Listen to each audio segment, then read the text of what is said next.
Hello everyone, good afternoon and welcome to ISET's Accreditation Assistance Webinar.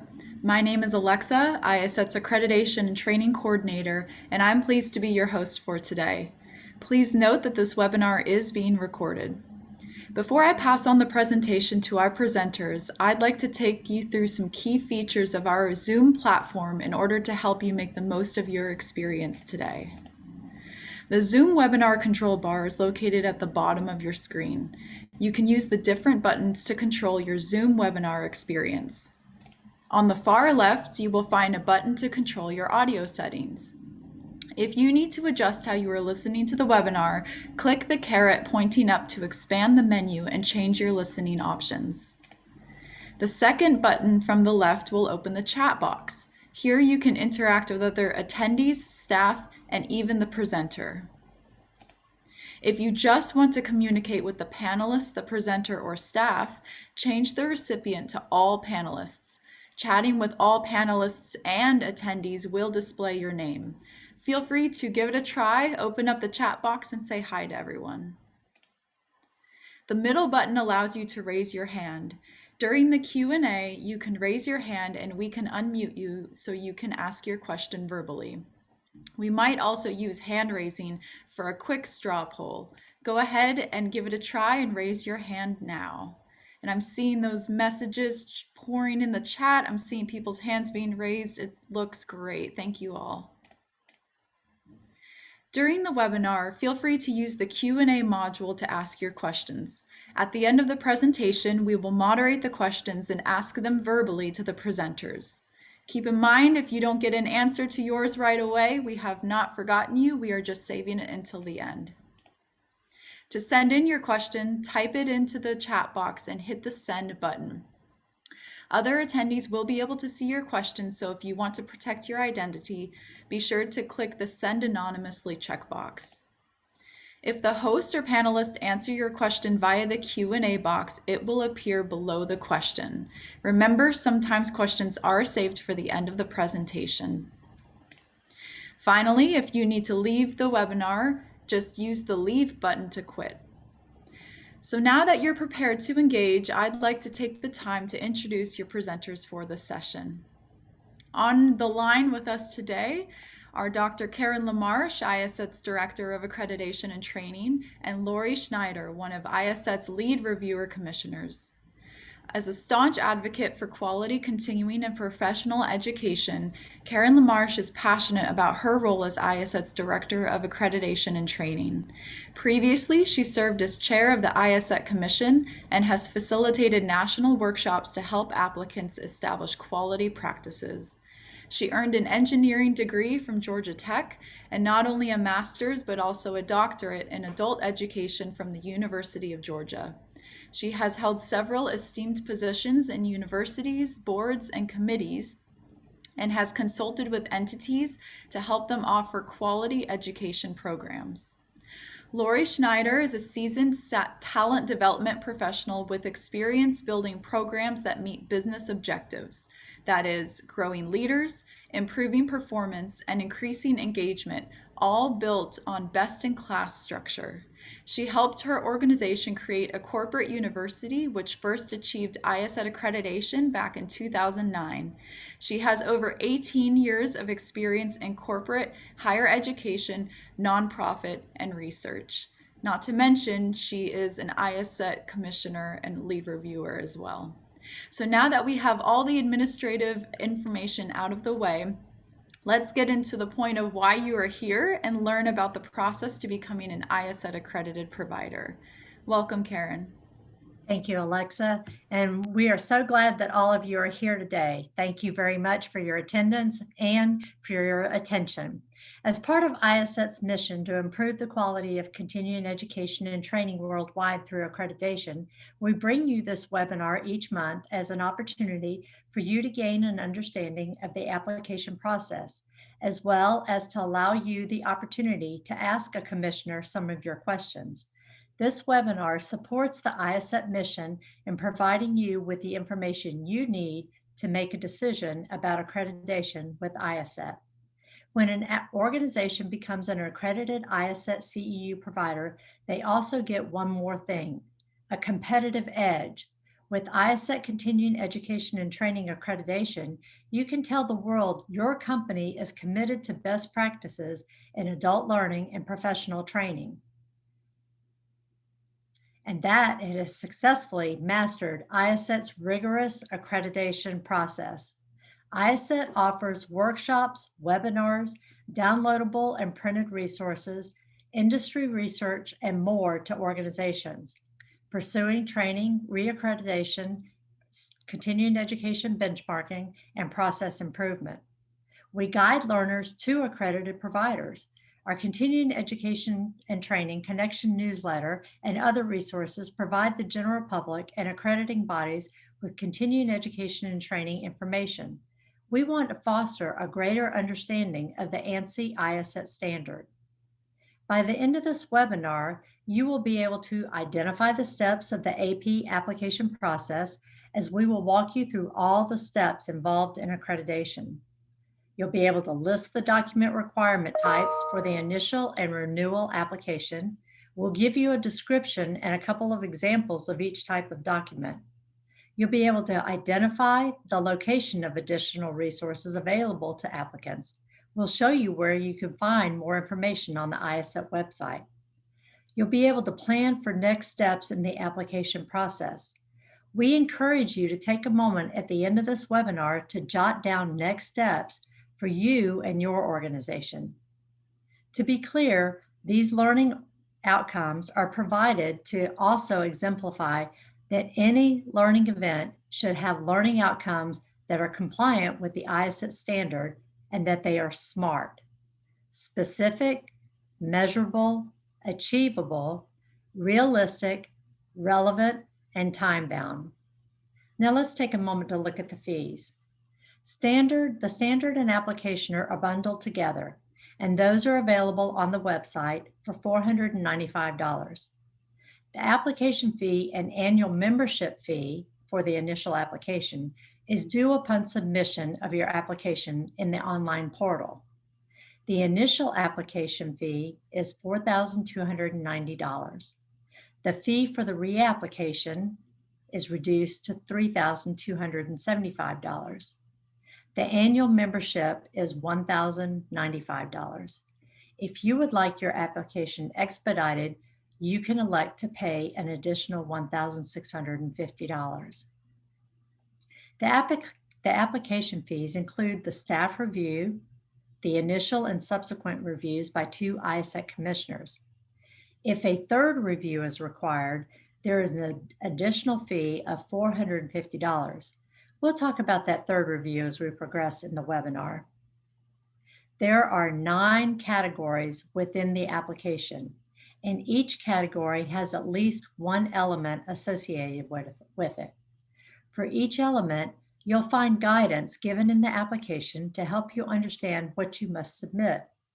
It's advisable to read through the entire application and the embedded guidance to have a clear picture of how it's organized before you begin to upload your documents. In just a few minutes, we'll review the standard categories. Upon submitting the application is reviewed by staff for completeness. This will not be counted as one of your commissioner reviews and will not count against you. We will make every effort to have this initial preview complete in 2 to 3 business days. Once the application passes the staff review, 2 commissioners, a lead reviewer, and a site visitor are assigned. Each commissioner reviews the application independently. The commissioners will consult with each other throughout the entire process. After the initial application review, usually about 4 weeks, the commission will either approve for a site visit or do another review, which is common. Keep in mind that 95% of the applications are sent back after the commission's initial review. If the first 2 reviews do not answer the commission's questions, the third and final review will take place and requires an additional fee of $450. So let's look at these step by step. Step 1, you submit your application. Your application will be with our staff for the preview, an initial review. We will make every effort to have this done within 2 business days. The application will either be returned to you for additional information or it will get sent to the Commission for review. Step 3, once the application goes to the Commission, there is a 15 business day turnaround. It will be sent back to you or scheduled for a site visit. During this phase, there is also an optional phone call that can be requested by you or the commissioners. Please don't forget about that.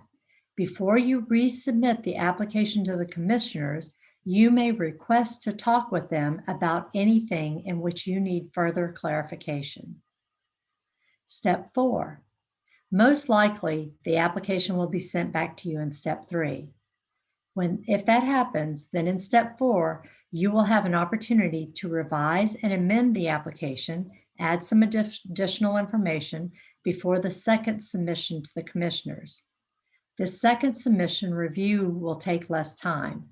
Typically, the second review will result in you being approved for the site visit. This frame shows those 2 review cycles. Step 5. During this step, the site visit is scheduled, conducted, and turned into a report based on results of the site visit. Once you have been approved for the site visit, the commissioner, who will be conducting it, will reach out to you to schedule the visit. They will work with you regarding the timing. Site visits typically take 4 to 6 hours to conduct. During the site visit, the commissioner will clarify that all the information in an organization's application is accurate. The site visitor may ask questions about specific items on the application and may ask an organization to confirm responses with evidence. Everything that is required by the site visit will be given to you prior to the site visit. No surprises. So here's an overview of all that we have just covered. And so you'll know all the timelines can be flexible. So if you find that you need more time to reply, please contact our offices and let us know. We would much rather you submit an application of quality than to rush through it to meet the deadline. Now, what to expect during the site visit? When IACET notifies you that your organization has been approved, the site visiting commissioner will contact you to set a specific date and time. The visit will be conducted in 1 day by the site visitor. The visit is designed to be as non-intrusive as possible and should not involve more than a few people within your organization. Before the site visit, you should make sure all materials as requested in the accredited provider application are readily available for the site visitor. Because we are conducting virtual site visits, you will be emailed a link to a SharePoint folder that will provide you a place to upload the materials for the site visit. During the site visit, you and the site visitor should get acquainted. You should provide the site visitor with an overview of your organization, its purpose, and your role in continuing education and training. The site visitor will discuss the twofold purpose of the visit: to validate the accuracy of information provided in your application, and to share with you the role and responsibilities of an accredited provider. The site visitor will review with you questions on your application and ask you to verify with evidence your response to the questions. The site visitor may ask you to provide additional example of materials that demonstrate how you're meeting the standard. These examples may already be included in the materials you have gathered for the site visitor.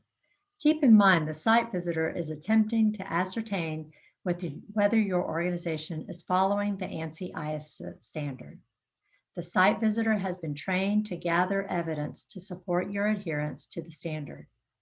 However, the site visitor will not act as a consultant for your company. The site visitor is prohibited from receiving any gifts or services or from any further consulting with your organization. It is entirely appropriate for the site visitor to meet and talk with others in your organization. Such contacts and meetings should be brief and informal to allow the site visitor to complete their assignments. Upon conclusion of the visit, the site visitor meets with the organization's representative, that is, the same person the visitor started with at the beginning of the visit. The site visitor may offer general impressions and comments about factual matters, but cannot offer interpretations and opinions about the final decision of the commissioners. The site visitor must complete a report of his or her findings and forward it to the lead reviewing commissioner, who completes the final report. The report is then sent to you regarding the decision of the commissioners. If you have any questions about what to expect during the virtual site visit that are not answered here, you may contact our offices at 703-763-0705. And I just want to reiterate that all of our virtual site visits are being conducted on the Zoom platform, much like we're doing the webinar today.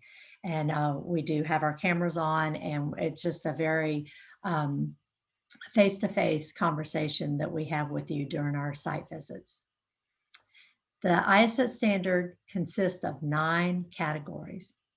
IASSET does not prescribe how you should operate your learning organization. However, we ask that you consider and address these categories to ensure that you consider and address these categories to ensure that you are offering high-quality learning events. Let's take a closer look at the 2018 standard categories. The ovals illustrate the instructional design process. These are the categories in the standard that look at how learning events are developed, beginning with needs analysis, following through with development of learning outcomes, content and instruction, assessment, and then evaluation. The boxes across the bottom of the design model show categories 1, 2, 3, and 8 as the administrative side of the IASSET standard. The standard categories, as illustrated in the model, provide organizations with a framework to adhere to quality continuing education and training practices. Adherence to the standard provides a systematic approach to identifying and analyzing learning needs. The ANSI IASSET standard helps continuing education and training providers establish an appropriate responsibility and control system, encourage an analytical approach to identifying and analyzing learning needs, design, plan, and execute a quality learning event, establish appropriate assessment criteria based on the learning outcomes, monitor and improve the learning process in order to achieve its objectives.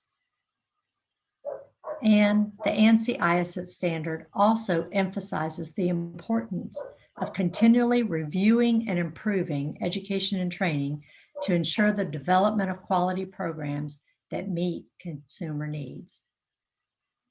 Here is one of the key takeaways from today's webinar. Reviewers need to see what the actual audience sees. So there's some documentation that you will provide that is employer, contractor, instructor-facing documentation and evidence. And then there's some that is learner-facing documentation and evidence. And so many times we ask for evidence that is seen specifically by the learners. It may be posted on your website. It may be marketing materials that are sent out to your audience. We want to see specifically what they see, exactly what they see. And then there's some information that your employees or your instructors or your instructional designers see. We want to see exactly what they see. So maybe out of a standard operating procedure or an employee manual or something like that, we want to see exactly what they see. That's the kind of evidence that we're looking for, something that's established. So Lori, we're glad that you're here with us today, and thank you for spending some time with us and explaining policies, processes, and evidence. Thank you. Thank you, Karen. I'm going to read some information from a blog article published in IASSET CET Connection publication. It says, Policies provide important communications to internal and external stakeholders, such as instructors, administrators, and learners, on the expectations of participating with the organization in a learning experience. Policies are documents that provide an organization with the primary principles and tenets for how it conducts its business, how employees should conduct themselves, and what customers can expect. Policies that guide an accredited provider's learning events are an essential piece of evidence in the accreditation process. Let's examine the critical elements in a policy and what the reviewing commissioners or reviewers will expect to see in an application for accreditation. For simplicity, it may be useful to organize policies into a single policy manual for distribution to appropriate stakeholders. You'll find that using a template when writing policies will be helpful in keeping the documentation uniform across the application.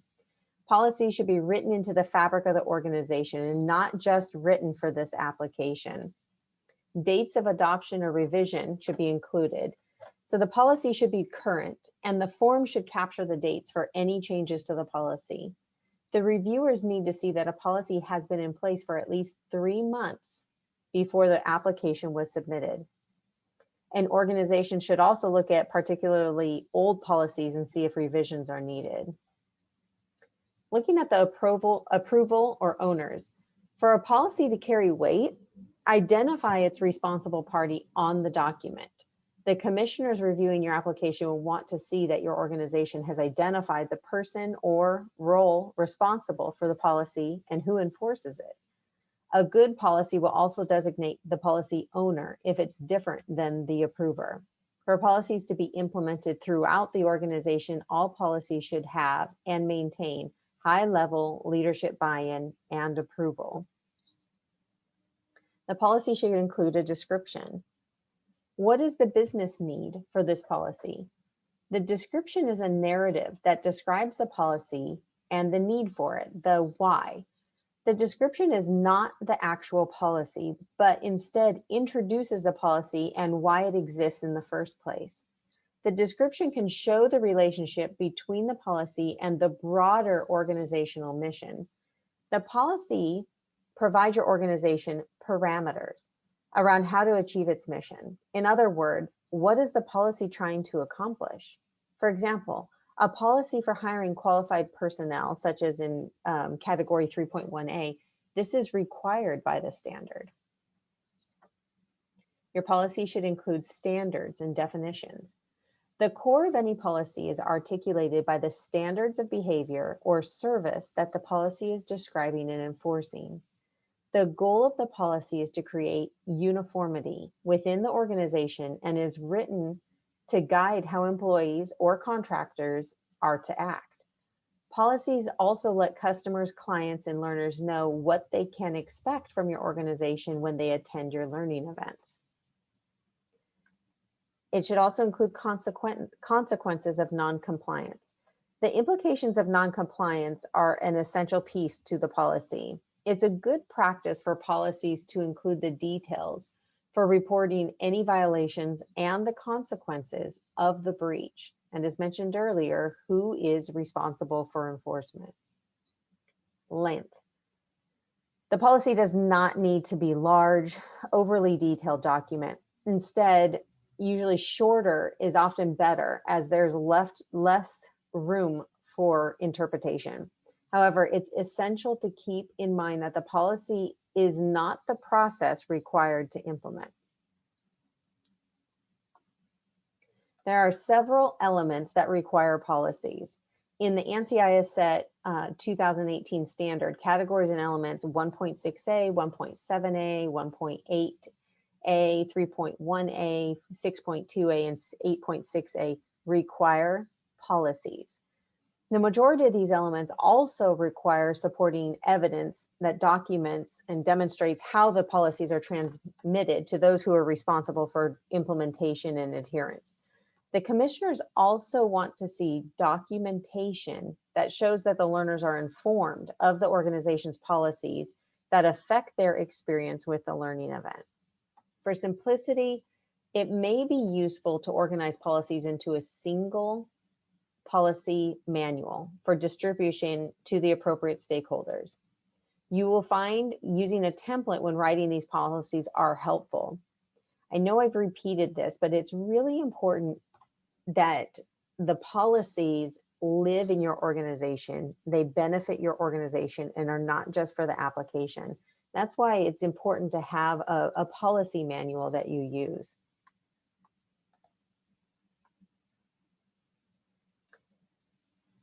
IACET requires you to submit documented processes as an essential part of accreditation to the ANSI IACET standard for continuing education and training. Accreditation to the standard confirms that your organization can consistently design, develop, and deliver high-quality training regardless of changes within your organization. When reviewing the application for accreditation, the commissioner or reviewer will expect your process documents to include introduction or an overview, the process objectives, description of the process, why is it needed, and when is it performed. Also should include the responsible parties. This is the position assigned to the task, and that position should appear on the organizational chart.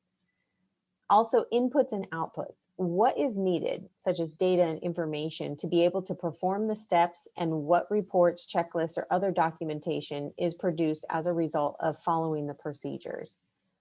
The procedures, the sequence of activities that make up the process. Basically the step-by-step instructions provided to an employee to complete the process, and the tools that are used to complete the process. These tools can be checklists, templates, other forms that are used to follow the procedures.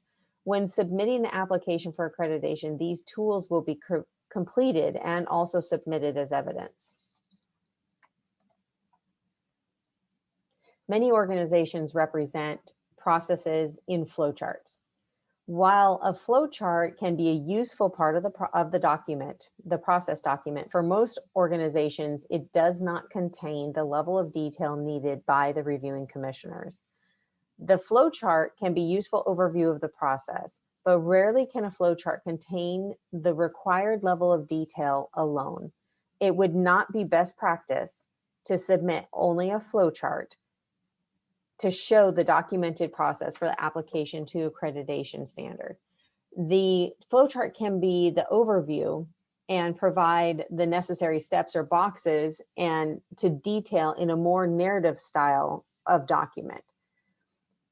For IACET accreditation, the process document must contain the procedural level of detail. By documenting the processes in the manner required by the IACET accreditation, the organization is safeguarding its expertise in instructional design and delivery. Here is an example of a documented process. Some important considerations regarding the processes implemented as a result of the accreditation process. All processes must be in place for a minimum of 3 months before submitting the application.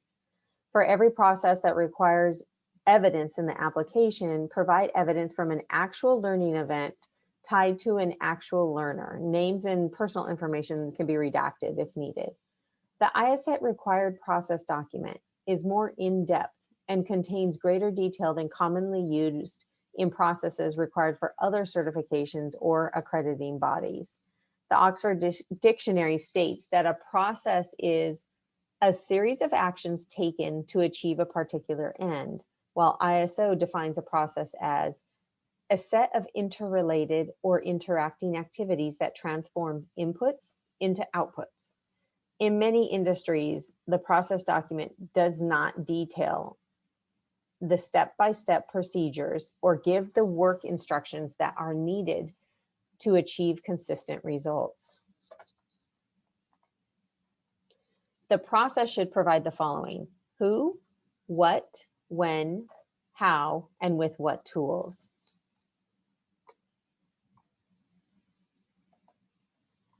These are the standard elements in which you are expected to provide documented processes.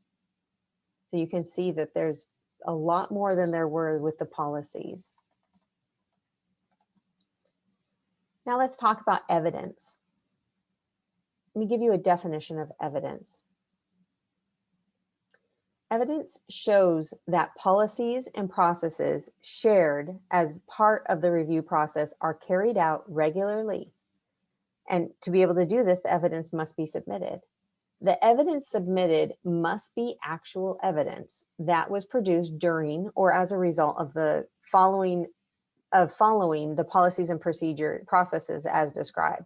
If forms are used to implement a process, those completed forms would be evidence and they must be included. Evidence should show that the policies and processes presented in the application are in practice and have been so for at least a minimum of 3 months. When including evidence for review, it is oftentimes helpful to highlight or otherwise draw attention to the specific piece that the reviewers will need to review for that element. Here are some standard elements that require evidence of the documented policies and processes.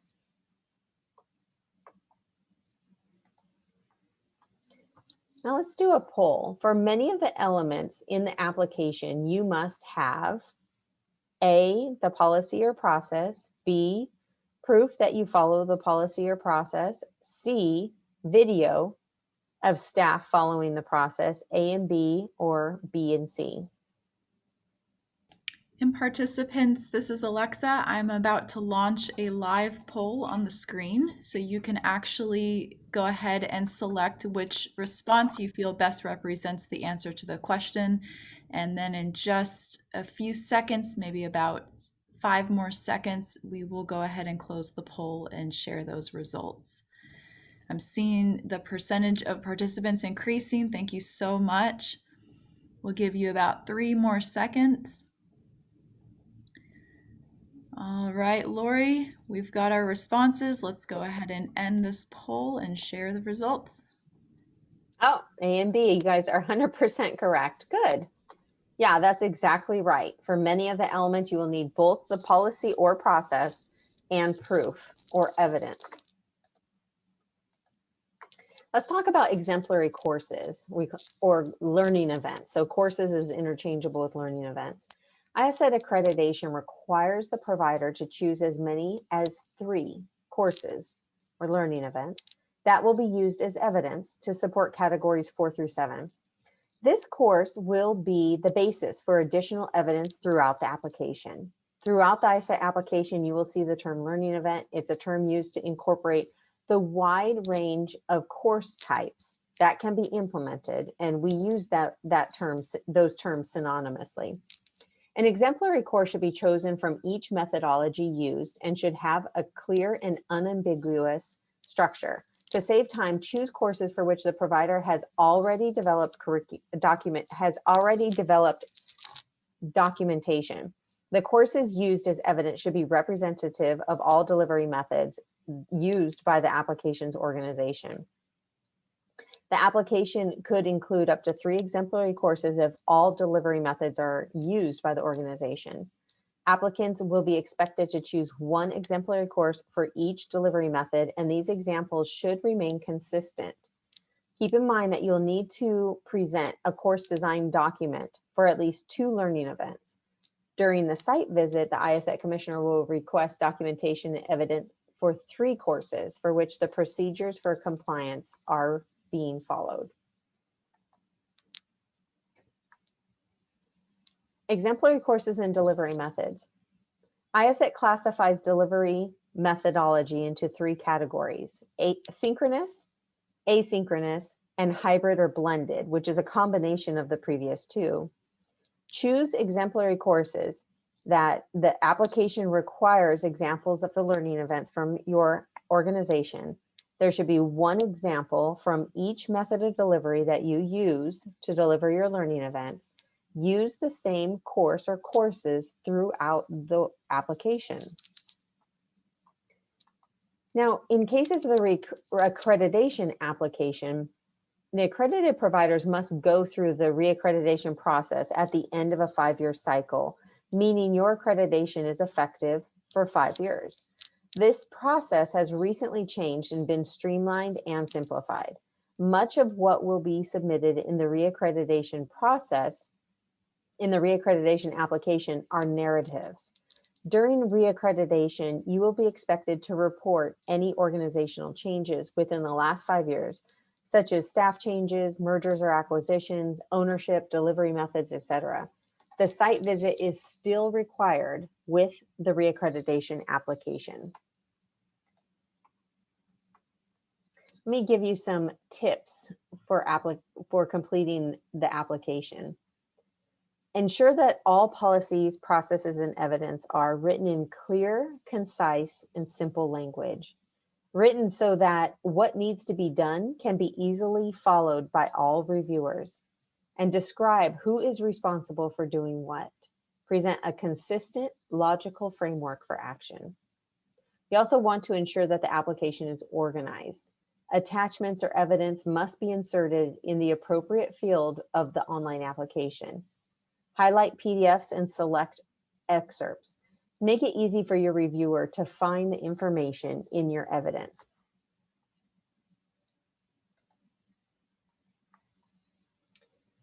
Do we have any questions? You can send them in via the Q&A panel. All right, thank you so much, Lori. And yes, as she just said, if you have a question and you have not already submitted it, go ahead and head over to that Q&A panel on your toolbar, and you can submit it at any point in time for the rest of our time today.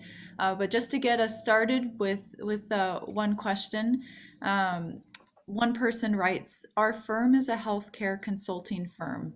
What we provide would be a variety of educational offerings. How would we provide evidence of the material presented when this is fluid in nature?" Mm-hmm.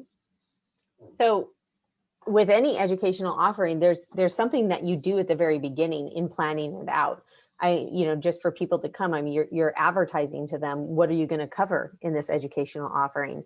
What will they get out of it? When should they show up? Things like that. So you're going to be providing them with some of that information. You need to take that a step further, for the back office, or completing a design document or a series of documents that could be considered a design document. So certainly before somebody gets up in front of others, they have an outline. So you need to have an outline. There needs to be learning outcomes established. What is the learner going to do to demonstrate that they've mastered that topic or the lessons that you're provided? A needs analysis. Why are we doing this education in the first place? And what problem are we trying to solve? And where did we get that information to even identify that problem? And there's more. So each of these things are thought out and documented before you step into an educational event. And it can be fluid in the way that you present it and the things that you guys discuss in some ways, but you need to have a goal and you need to have a target before you step into that educational offering. There are times where we might have, in organizations that I've worked, we have our courses in which we offer CEUs. Perhaps you have courses that you don't offer CEUs for because they don't have learning outcomes, they're not established. So that may be something, or sometimes we would have vendors come in and just display their product, and we don't control what the vendor provides.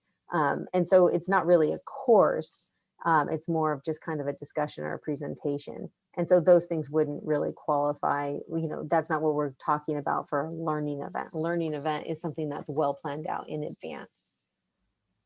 Carla, does that answer your question? All right, and while Carla, if she decides to send a response just to affirm that, another question we have, somebody is asking if we can please review the policy definition page. So I've briefly set it up so I can jump back there real quick. Karen or Lori, if you don't mind, would you be able to review that slide again? Mm-hmm. Alexa, I just want to go back and just build on what Lori talked about there too. just want to make sure that I remind everybody that we accredit organizations.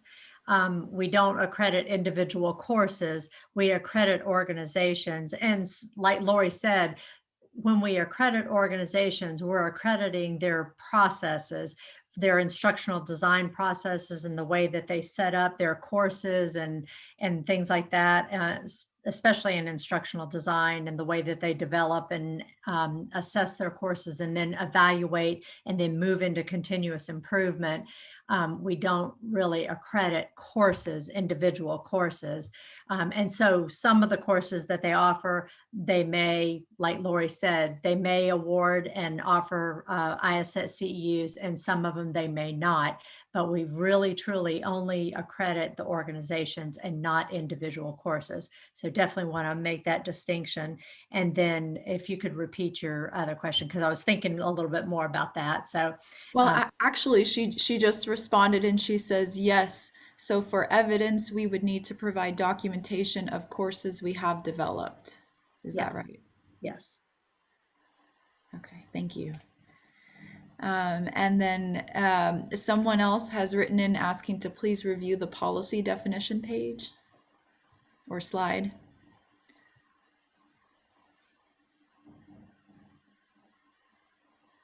Can you?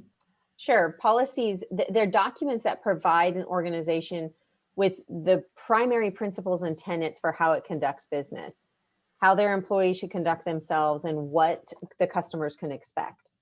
Policies that guide and accredited providers' learning events are essential pieces of evidence in the accreditation process. So it's a written statement, and we went over the different things that a policy needs to contain. So that's a good list. As you take a look at your policies, it's a good list to see, does my policy have these things? Does it have, a description? Has it been approved by somebody, especially a high ranking person in the organization? One of the things when I went through my first initial accreditation with my first organization that I was with, one of the things that we found is there were a couple policies that we just didn't even have. And so it took me some time to really work with senior leaders at my firm and identify and develop a policy that's going to work for us and get it adopted, get it communicated out to the organization so people know, hey, this is a new policy that we're having, that we're going to be implementing, and putting it into our policy manual. And then of course, we need that 3-month period of actually implementing that policy and using it as an organization before we could apply. So that was something that took me a little bit longer. The first, the very first go around of accreditation for that one organization took a little bit longer to work on the application because we were missing a couple policies, and then also making sure that the policies you do have are up to date and really work for the business, but then also work for the application. The application is best practices. So making sure that, it adheres to best practices. Somebody else had asked about a policy template, and we really don't provide that. But if you go on Google and you just put in policy templates, all kinds of different policy templates will pop up, and you can find the template that works best for your organization. And sometimes if you're a department within a larger organization, there's already a policy template that your organization is using.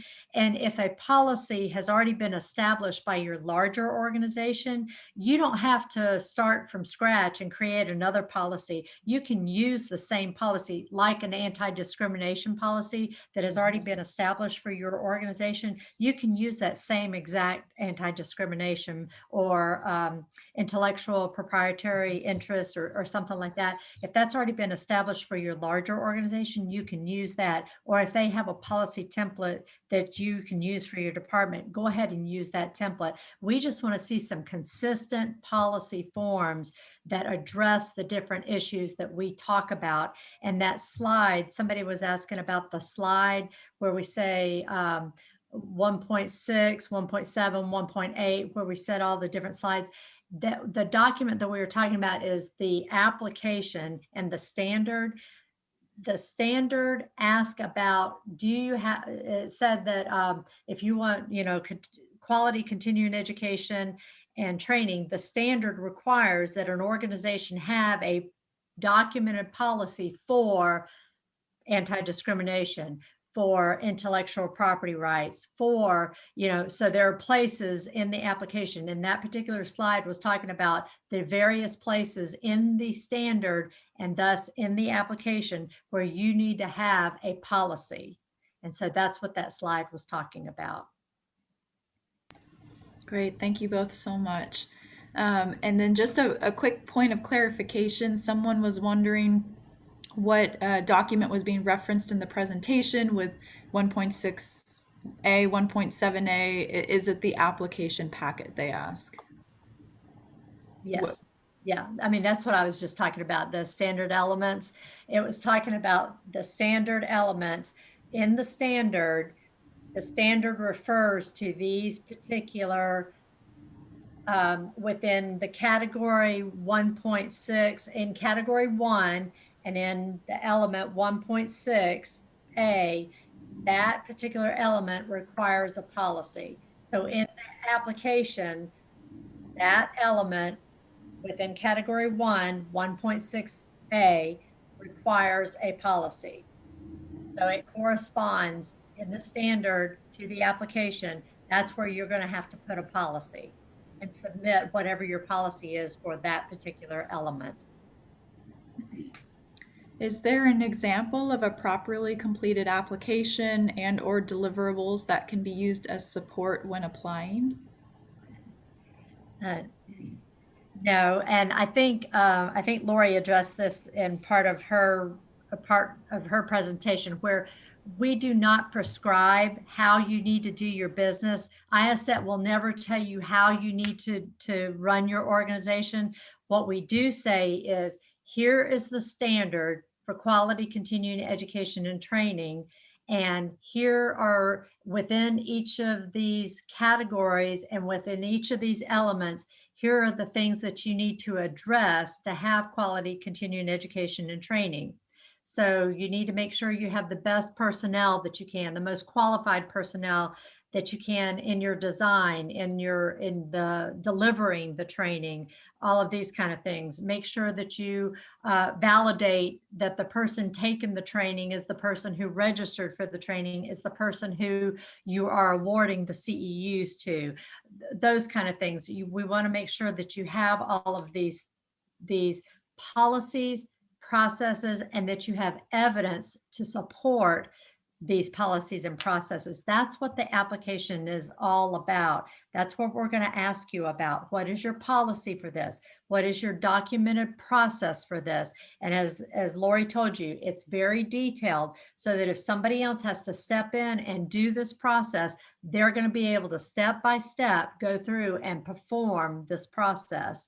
And then here's the evidence of what your of somebody who's actually followed this process. Here's what they were able to produce by fulfilling this process. And so we're looking for all of those things. So it's a lot of detail. It's a lot of work. But I tell you, if you're able to answer these questions, you're telling us that you're able to address all of these issues. And we're not judging whether it's a good process or what we're looking for is, do you have all of the components? Are you able to tell us how you're doing it? And then does the evidence support how you told us you were going to be able to do it? And when you tell us these are the tools, did you use the tools that you told us that you were going to do, that you were going to be able to use? So that's what we're looking for, but we're not going to tell you how to do it. We just want to see, are you doing these things? Someone else asks, do we have access to the standard prior to purchasing the application? Not at this time. Right now it's sold as a bundle. The standard and the application are sold together, but I can tell you there's talk in the future about possibly separating the two.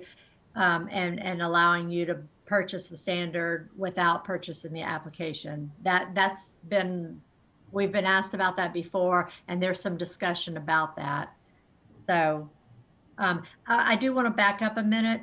If you want examples, I can, they're under the resources. Once you purchase the standard and the application, you do have access to some resources. There are some white papers. There are a couple of templates.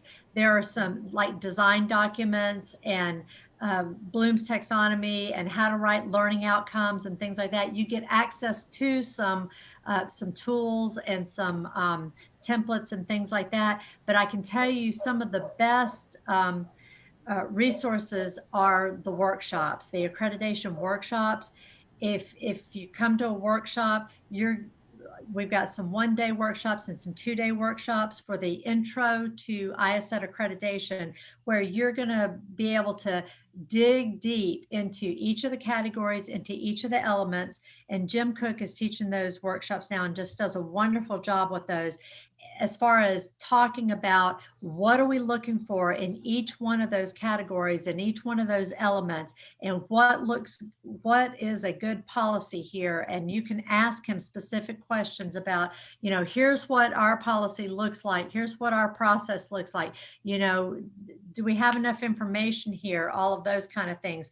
So, and we have those just about every month. So please check those out under our events tab, where you can go in and really walk away with feeling a lot more comfortable. We're getting a lot of great feedback from those workshops where people walk out and they understand exactly what we're talking about. They become very familiar with the language, and they come away a lot more confident being able to fill out the application and understand what we're looking for and the depth of detail that they're looking for. I think somebody asked a little bit more about the reaccreditation process. Lori told you that it was a little more streamlined. It is more of a narrative process. What we're doing is validating that everything that you told us in the initial process is being followed through still 5 years later. Basically, you're telling us, has your personnel changed? Have you merged? Have you been acquired by somebody?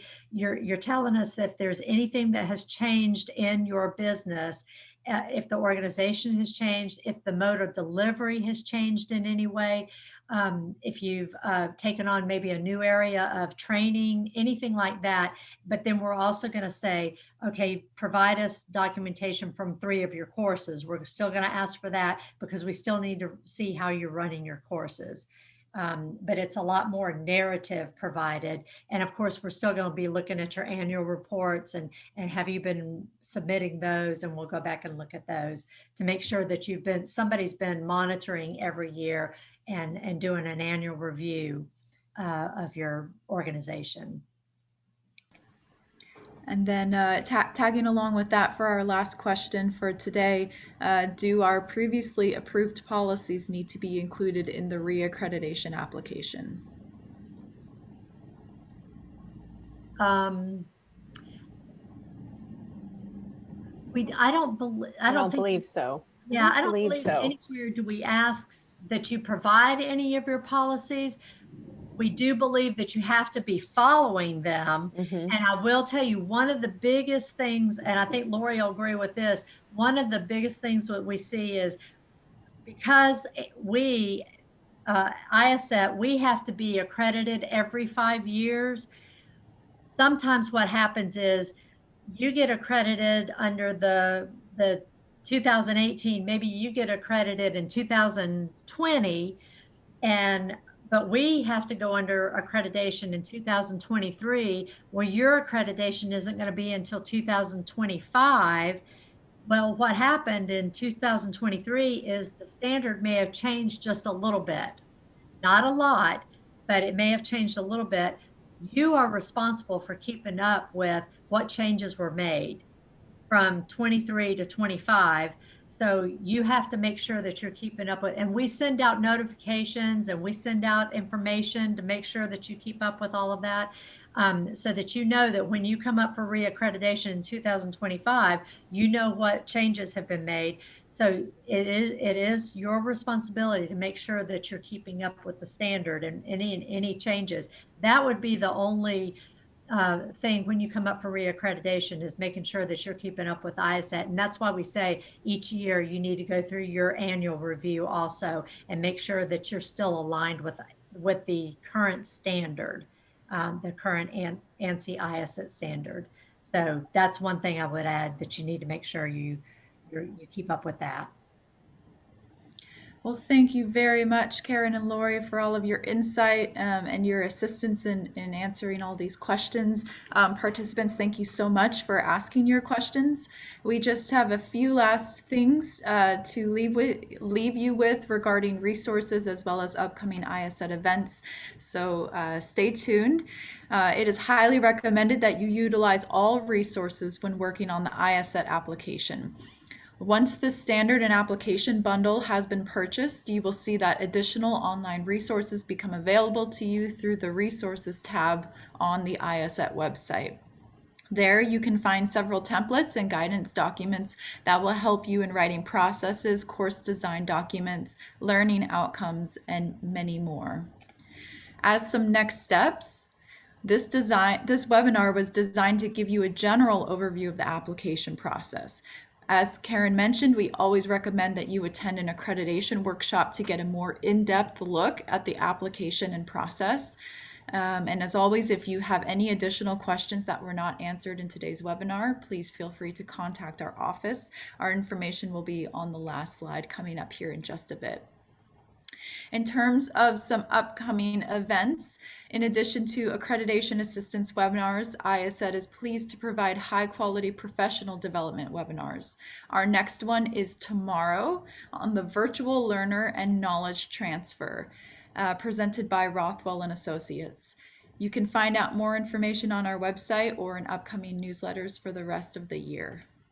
As well, any organization currently seeking accreditation or reaccreditation, as well as any accredited organization who may have new employees not familiar with ISET, are encouraged to take advantage of one of our workshops. These are intensive, engaging learning experiences designed to guide you through the foundational concepts of the ISET standard and how you can apply them to your training operations.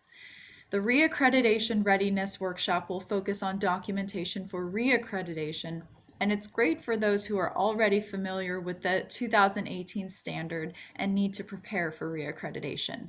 Keep in mind though, if you are preparing for reaccreditation as an organization, but you yourself as an individual are not familiar with the standard, please register for one of our introduction to ISET accreditation workshops, and we will have a segment on reaccreditation embedded with that, but you will really develop a foundational understanding of what was needed to initially apply in the first place. As well, in an effort to support the highest quality continuing education and training, ISET offers a dynamic 2-day workshop on everything you need to know when training adults. This course covers adult learning theories, practical instructional design, and delivery strategies and techniques. If you are a new adult education trainer or subject matter expert assisting with instructional design, then this is the course for you. Please note that our next offering is on September 13th and 15th, so there is a day skipped in between. You can find out more information on our website. And lastly, if you'd like to join us again, our next Accreditation Assistance webinar will be on Wednesday, August 11th at 1 o'clock Eastern Time. You can always view a past recording of this webinar under the Events menu tab on our website and under the sub-tab Archived Webinars. So Events, Archived Webinars. Well, this concludes our webinar for today. Again, I'd like to thank Lori and Karen for being with us and for providing all that insight. And to everyone attending our webinar today, thank you for your involvement. We hope you found the information useful and that you're excited to begin or continue digging through your application. If you have any questions, our contact information is on the screen. Please don't hesitate to contact the office at any time. Thank you very much and have a great rest of your day. Bye-bye.